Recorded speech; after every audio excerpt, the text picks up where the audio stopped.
ఈ మహావిష్ణువు మోహినిగా మారాడంటే అమ్మవారి రూపాన్ని పొందాడు. పొంది విష్ణువు నడుస్తున్నారు. ఆవిడ యొక్క అందచందాలు చూసి శంకరుడు ఆయన వెంటబడ్డాడు. కొంత దూరం ఇద్దరూ పరిగెత్తారు. విష్ణువు తన రూపాన్ని పొందాడు. ఈలోగా శంకరుడికి వీర్యం స్ఖలనమైంది. ఇది అమ్మవారు చేసినటువంటి క్రీడ. నేను చెప్పడానికి బాగుందేమో కానీ మీరేమంటారు నన్ను? ఏమంటే ఇది ఏమన్నా బాగుందా? భర్త పరువు తీసుకెళ్ళి బజార్న పడైలా ఆ అన్నగారికి అందం ఇవ్వడం ఎందుకు? అన్నగారు తన రూపాన్ని పొంది శంకరుణ్ణి పురాణారీభూత్వా పురరపిమపిక్షోభమనయత్, త్రిపురములు గెలిచిన వాడి మనసు క్షోభపడిపోయే అందం ఇచ్చేసింది విష్ణువుకి. ఆయన భావమరిదని మరిచిపోయి భార్య అనుకుని వెంటబడ్డాడు. వెంటపడిపోయేటట్టు చెయ్యగలిగినంత శక్తి మన్మధుడికి ఈవిడే ఇచ్చింది. అప్పుడు భర్త గౌరవం నిలబెట్టిందా? భర్త గౌరవం పాడు చేసింది ఆవిడ. భర్త గౌరవం పాడు చేయలే. మరి అదేమిటి ఆ శ్లోకం శంకర్లు అలా రాశారు సౌందర్యలహరిలో? కాదు. ఎందుకు అలా చేసిందో తెలుసా? లోక సంరక్షణార్థం. శివకేశవులకు ఇద్దరూ కొడుకు పుడితే తప్ప నేను చచ్చిపోను అని మహిషి అన్న రాక్షసి వరమడిగింది. ఇప్పుడు ఆ మహిషి మరణించాలంటే శివకేశవులకు బిడ్డడు పుట్టాలి. అందుకని అమ్మవారే విష్ణువుగా మారిపోతుంటుంది, విష్ణువే అమ్మవారిగా మారిపోతూ ఉంటాడు. అందుకని విష్ణువు అమ్మవారైతే శివుడు విష్ణువు యందు ప్రీతి పొందాడు. వాళ్ళిద్దరి యందు అనురక్తత కలిగింది. ఆ అనురక్తి చేత కొడుకు పుట్టాడు. ఆ కొడుకు అయ్యప్ప స్వామి. అయ్యప్ప స్వామి చేతిలో మహిషి సంహారమైంది, లోకములు కాపాడబడ్డాయి. అందుకు అమ్మవారు ఆ నాటకం ఆడింది.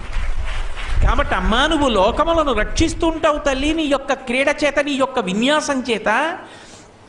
కాబట్టి ఇప్పుడు మీకేమర్థమైంది? విష్ణువు ఎవరో కాదు, అమ్మవారే. అందుకే ఇద్దరు అలంకార ప్రియులు. ఆవిడ గొప్ప అలంకారం చేసుకుంటుంది. మా స్వామికే ఉంది అలంకారం. తెల్లవారకట ఆయనకు ఉన్నటువంటి ఆ కవచం తీసి పక్కనెట్టేస్తారు అంతే అర్చకులు. అంతే పాపం ఆ మల్లికార్జున లింగం అలా ఉంటుంది చక్కగా. మహా అయితే ఏం చేస్తారు? హారతులు ఇస్తారు, తీసుకొచ్చి వరుస క్రమంలో పెడతారు. శివలింగానికి అలంకారమే ఉంది. అంతే పక్కన కూర్చొని రుద్రాధ్యాయం చెప్తుంటే నీళ్లు పోస్తుంటారు, తేనె పోస్తుంటారు, పాలు పోస్తుంటారు, పెరుగు పోస్తుంటారు, వాటిలో తడిచిపోతుంటాడు, కూర్చుంటాడు. అదే మా తల్లి అయితే అభిషేకం అందరి ముందు పుచ్చుకోదు. తెర వెనక ప్రధాన అర్చకులు చేస్తే చక్కగా బ్రహ్మాండమైన అలంకారం చేసుకుని శ్రీనాథధృత పాలిత త్రిభువనాం శ్రీచక్ర సంచారిణీం గానాసక్త మనోజ్ఞ యవ్వన లసద్ గంధర్వ కన్యావృతాం దీనానామతి వేల భాగ్యజననీం దివ్యాంబరాలంకృతాం శ్రీశైలస్థలవాసినీం భగవతీం శ్రీమాతరం భావయే. బ్రహ్మాండమైనటువంటి పట్టుపుట్టం కట్టుకుని ఎన్నో నగలు వేసుకుని భ్రామరీ రూపంలో దర్శనమిస్తుంది. అమ్మవారు అయ్యవారిలో ఐక్యం అయిపోయి వామార్థ భాగంలోకి వెళ్ళిపోతుంది. అమ్మవారే విష్ణువుగా మారుతుంది. అందుకే అమ్మవారు అలంకారం, శ్రీ మహావిష్ణువు అలంకారం. విష్ణువు ఏం చేస్తారు? రాక్షస సంహారం చేసి ధర్మాన్ని నిలబెడతారు. అమ్మవారేం చేస్తుంది? రాక్షస సంహారం చేసి ధర్మాన్ని నిలబెడుతుంది. ఇద్దరిది ఒకటే ప్రవృత్తి. అందుకే ఆయనేమంటాడు? పరిత్రాణాయ సాధూనాం వినాశాయ చ దుష్కృతాం ధర్మ సంస్థాపనార్థాయ సంభవామి యుగే యుగే. నేను యుగాలలో రూపాలు ఎందుకు పొందుతుంటాను, అవతారాలు ఎందుకు పొందుతుంటానంటే మహాభక్తులైనటువంటి వారిని అనుగ్రహించి ఒక రూపంతో కనపడడానికి, ఎవరైతే ధర్మ వ్యతిరేకంగా ప్రవర్తిస్తుంటారో వాళ్ళని సంహరించడానికి నేను అవతారాలు స్వీకరిస్తున్నాను అని భగవద్గీతలో చెప్పారు. అమ్మవారేమంటుంది దేవి భాగవతంలో? యదా యదా హి సాధూనాం దుఃఖం భవతి దానవ తదా తేషాంచ రక్షార్థం దేహం సంధారయామ్యహం అంటుంది. అదే మాటలు శ్లోకం మారుతుందంటే ఎప్పుడెప్పుడు ధర్మాన్ని పాడు చేసే రాక్షసులు బయలుదేరుతారో అప్పుడప్పుడు నేను అవతారాన్ని పొంది రాక్షస సంహారం చేసి భక్తుల్ని కాపాడతానంటుంది. అందుకు కదో అరుణాసుర సంహారం చేసి భక్తుల్ని కాపాడుతోంది ఆ తల్లి భ్రమరాంబయ్య కూర్చుని. కాబట్టి ఆయనే ఆవిడ, ఆవిడే ఆయన. నేను తరచుగా అంటుంటాను ఈ మాట, మీరు ఒక్కటి గుర్తుపెట్టుకోండి. బిడ్డలు ఎవరికి పుడతారు? భార్యకు పుడతారా, భర్తకు పుడతారా? భార్యకు పుడతారు.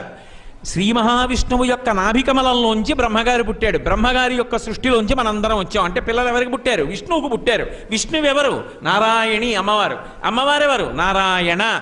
అందుకే ఇద్దరు ఒక్కసారే పుడుతూ ఉంటారు. శ్రీకృష్ణావతారం చూడండి. కృష్ణ పరమాత్మ దేవకీ వసుదేవుల దగ్గర పుట్టాడు. యోగమాయగా అమ్మవారు నందయశోదల దగ్గర పుట్టింది. నందయశోదల దగ్గర ఉన్న అమ్మవారు దేవకీ వసుదేవుల దగ్గరికి వచ్చింది. దేవకీ వసుదేవుల దగ్గర ఉన్నటువంటి కృష్ణుడు నందయశోదల దగ్గరికి వెళ్ళాడు. ఆవిడ తల్లిదండ్రులే ఈయనకి తల్లిదండ్రులు, ఈయన తల్లిదండ్రులే ఆవిడ తల్లిదండ్రులు. ఇద్దరు ఒక్కసారే పుడతారంటే దాని అర్థం ఏమిటి? ఆయనే ఆవిడ, ఆవిడే ఆయన. ఈయన్ని పట్టుకుని వెళ్ళినా యమును దారిస్తుంది, ఆవిడని పట్టుకొచ్చినా యమును దారిస్తుంది. అంటే అర్థం ఏమిటి? వాళ్ళు రెండు కాదురా ఒకటి. అందుకే అమ్మవారు విష్ణువుగా ఉండి సృష్టి చేస్తుంది. బ్రహ్మగారు పుడతాడు, ఆ విష్ణువు అమ్మగారిగా మారతాడు, మరి అమ్మవారు అయ్యవారిలోకి సగానికి వచ్చేస్తుంది.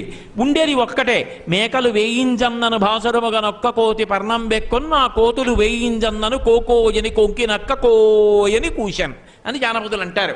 చివరకుండిపోయేది శంకరుడు ఒక్కడే. అందుకే మహాప్రళయ సాక్షిణి, మహాప్రళయంలో సమస్త భూతములను తనలోకి తీసేసుకుని ఆయన ఒక్కడే ఉంటాడు.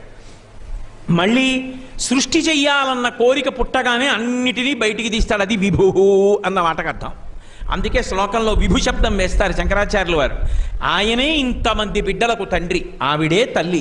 వాగర్ధావివ సంపృక్తం వాగర్ధ ప్రతిపత్తయే జగత పితరౌ వందే పార్వతీ పరమేశ్వరౌ సత్యాయ త్రిగుణాత్మనే పురజితే కాత్యాయని శ్రేయసే సత్యాయ అద్య కుటుంబినే మునిమన ప్రత్యక్ష చిన్మూర్తయే అంటారు శంకరులు శివానందలహరిలోనే.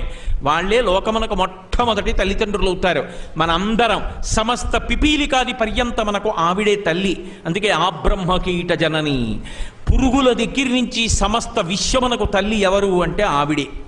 అటువంటి తల్లి, అటువంటి తండ్రి. ఇప్పుడు విష్ణువు ఎవరు? అమ్మవారు. అమ్మవారెవరు? విష్ణువు. కాబట్టి ఇప్పుడు అయ్యప్ప స్వామి జననం అయితే తప్ప మహిషి సంహారము కాదని ఆ తల్లి ఏం చేసింది అంటే మోహిని రూపాన్ని పొంది మోహిని రూపంలో శంకరుణ్ణి సంతోషపెట్టింది. కాబట్టి వైశాఖ మాసం వసంత ఋతువు 9ని సంతోషపెట్టింది అంటే మాధవాహ్లాదో, అది 9కి మాధవాహ్లాదో. విష్ణువు మోహినిగా ఉన్నప్పుడు శంకరుణ్ణి సంతోషపెట్టాడన్నది శ్లోకంలో శివుడికి అన్వయం. కాబట్టి భృంగీచ్ఛా నటనోత్కట కరిమదగ్రాహి స్ఫురన్మాధవాహ్లాదో నాదయుతో. నాదము 9కి నాదం ఉంటుంది. 9 పెడుతుంటే జుమ్ అని శబ్దం వస్తుంది. శంకరుడు నాదస్వరూపుడు. ఓం అన్నాను అనుకోండి, అన్నప్పుడు ఉన్నటువంటి నాదం ఉన్నదే, ఆ నాదము శివస్వరూపం. బిందువు అమ్మవారైతే నాదము జుమ్ అన్న శబ్దం శంకరుడు. మన చెవులు మనం మూసుకుంటే లోపల నుంచి జుమ్ అని నాదం వినపడుతుంది. ఆ నాదం వినపడలేదనుకోండి 6 నెలల్లో వెళ్ళిపోతాడని గుర్తు. ఆ నాదము శంకరుడి యొక్క రూపం. ఆ నాదము నువ్వు శంకర. ఆ నాదము నుండి శబ్దములన్నీ వచ్చాయి. శబ్దములన్నీ వస్తే వాంగ్మయమైంది. ఆ శబ్దములన్నీ అమ్మవారు, నాదము శివుడు. నాదము లేకుండా శబ్దం రాదు, శబ్దం లేకపోయినా నాదం ఉంటుంది. అందుకే అమ్మవారు అయ్యవారిలోకి వెళ్ళిపోతే మహాప్రళయంలో ఆయన ఒక్కడే ఉంటాడు. కానీ ఆయనలోంచి అమ్మవారు వాంగ్మయం అంతా బయట వస్తుంది. అందుకే మాతృకా వర్ణరూపిణి, అక్షరములన్నీ ఆవిడ యొక్క స్వరూపం. అక్షమాలాధరాం దేవీం, అక్షమాల పట్టుకుని ఉంటుంది. అందుకే కదూ కాశీలో అన్నపూర్ణాదేవి దగ్గరికి వెడితే ఆదిక్షాంత సమస్త వర్ణనికరీ శంభు ప్రియేశాంకరీ అంటారు. ఆ నుంచి క్షా వరకు ఉన్నటువంటి అక్షరములన్నీ కూడా ఆవిడ యొక్క రూపం. కాబట్టి నాదయుతో, ఆ నాదము ఉన్నవాడు, నాదరూపంగా ఉండేవాడు ఎవరంటే శివుడు, మల్లికార్జునుడు. కాబట్టి నాదయుతో మహాసితవపు, మామూలు తెలుపు కాదది, మహాసితవపు, గొప్ప తెలుపు. అంత గొప్ప తెలుపు. ఏమిటి ఆ గొప్ప తెలుపుకి అర్థం? అంత తెల్లగా ఉన్నాడు అండం ఎందుకు? విష్ణువు నల్లగా ఉంటారు, శంకరుడు తెల్లగా ఉంటాడు. నిజంగా అలా తెల్లగా ఉండడం, నల్లగా ఉండడం రంగులు భేదాలు ఉంటాయా? కాదు. అంత తెల్లగా ఉంటాడు అన్న మాటకు ఒక అర్థం ఉంది. ఎన్నో రహస్యాలు ఉంటాయి.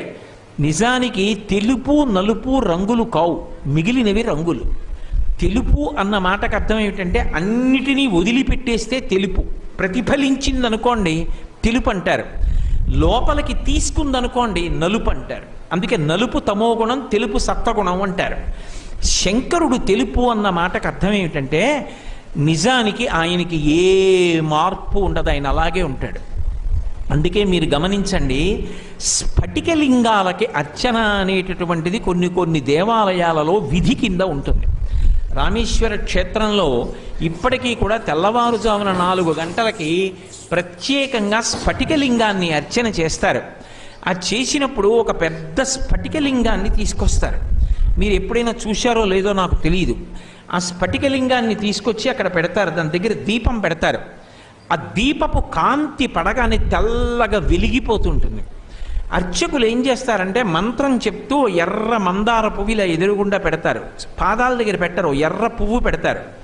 స్ఫటికలింగం అంతా ఎర్రగా కనపడుతుంది, పువ్వు తీసేస్తారు, తెల్లగా అయిపోతుంది. పచ్చటి పువ్వు పెడతారు, లింగం అంతా పసుపు పచ్చగా అయిపోతుంది.